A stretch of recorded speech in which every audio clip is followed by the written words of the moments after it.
ఆషాఢం తర్వాత అత్తారింటికి వచ్చిన కొత్త అల్లుడికి అత్తామామలు 250 రకాల పిండి వంటలు రుచి చూపించారు.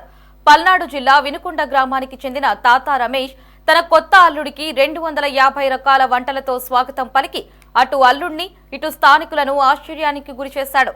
అన్ని రకాల వంటలు చూసిన ఆ అల్లుడు ఆనందానికి అవధులు లేకుండా పోయాయి.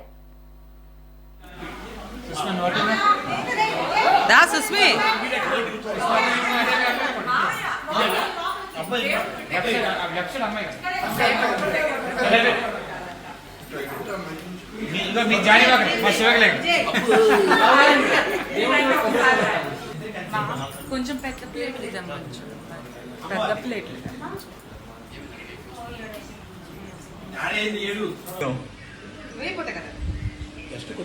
ఎందుకు అసలు